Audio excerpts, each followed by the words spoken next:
now, we're gonna focus on the flash fill. Ito yung, actually, I'm not sure kung available po siya sa 2013 or sa 2010.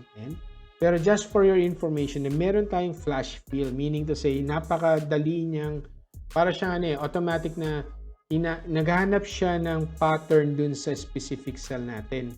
And then, siya na yung bahala mag-extract ng data. So let's say for example here. So SIP natin, okay? Meron tayong bunch of data dito. Ang haba niyan, di ba? Anong gagawin mo dyan? Alam nga naman, iisa-isay mo yung SIP code niyan. Wherein, in fact, makikita mo dito, ang code natin is H1B, right? Alam nga naman mag-formula pa tayo, di ba? Pwede naman tayo mag-formula, pero go-google pa tayo ng time. Okay, so with this new feature in Excel, yung flash fill natin, ma-achieve natin siya instantly. Okay, so let's say H1B. That's the first one. Okay, so 3 ways na pwede natin magawa yung flash fill. Okay, I'm gonna teach you paano po yun. Okay, actually, ang flash fill po natin ay nasa tips and tricks na rin po natin. Okay, hanapin nyo lang po dyan yung flash fill natin. And for sure, matututunan yan. So first is that, kasi si Excel, maghahanap muna siya ng pattern niya. Kailangan niya ng first two cells para ma-identify niya yung data natin. So, yung hinahanap po natin dito is yung SIP natin, SIP code. So, first one is H1B and then H2Y. Diba? Pag tinype ko na itong H2Y, makita nyo? Wala pa akong ginagawa, tinype ko lang siya. Automatically, hinanap niya na yung pattern niya. Ayan, H2Z, yan, so and so forth. And then when you press enter, ang mangyayari dyan is automatically, hinanap niya na yung zip code. So imagine that, kung kung mamanualin mo siya, napakatagal mo pa bago ano yan. Kasi imagine yung data natin, meron tayong 239 rows.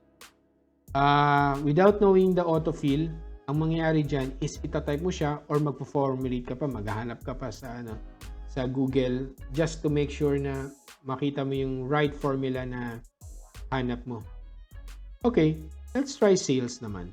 Ang sales natin is, let's say dollar. That's the first step, no? 612. Ay, ano ba yan? Namlock. 612. Ay. Dollar 612-322.36. Yan.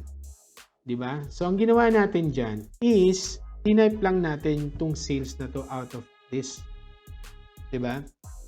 Siguro, ang gagawin ng iba is, hanapin siya, extract siya, text to column. It depends on you kung yun yung ano. Kung may specific format ka, pwede mong gawin sa text column.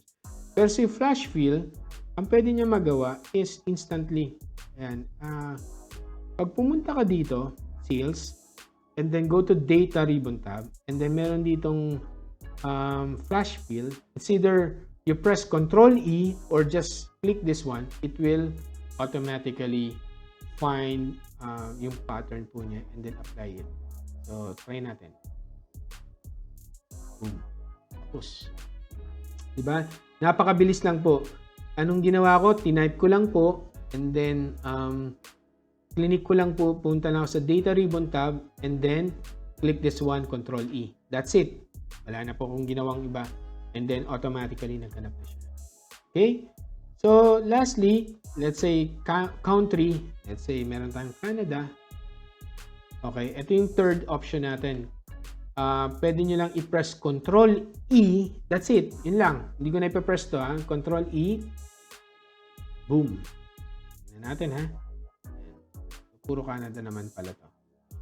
Pero, kung meron kang ibang data dyan na hahanapin nyo yun and then siya na mag-fill in.